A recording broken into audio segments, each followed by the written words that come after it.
A South Korean delegation of high-level security and trade officials is in Washington to foster ties with the incoming Trump administration. The focus is on ways to deal with North Korea and boosting bilateral economic ties. Ji-yeon has the details. A South Korean delegation has embarked on a 4-day trip to Washington in efforts to build closer ties with the incoming Donald Trump administration. The delegation includes high-level officials in security and trade, and it's expected to meet with U.S. government transition team. The two sides are likely to discuss the South Korea-U.S. alliance, as well as the two allies' stance on North Korea policy.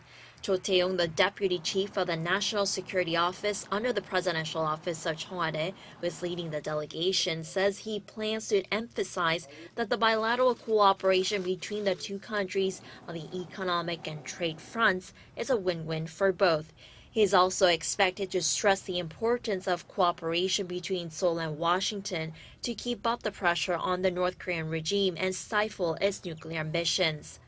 The delegation's trip comes amid growing concerns about policy shifts in the incoming U.S. administration, slated to take office on January 20th, that could put a strain in the country's alliance. U.S. President-elect Trump made controversial remarks during his presidential campaign that could undermine the South Korea-U.S. bilateral free trade agreement. Trump also suggested opening the possibility of a face-to-face meeting with North Korean leader Kim Jong-un and pulling out U.S. troops from the Korean peninsula unless Seoul pays for all costs for U.S. presence in the region, raising a red flag over the direction Trump's foreign policy on Northeast Asia could take. Ji-yeon, Arirang News.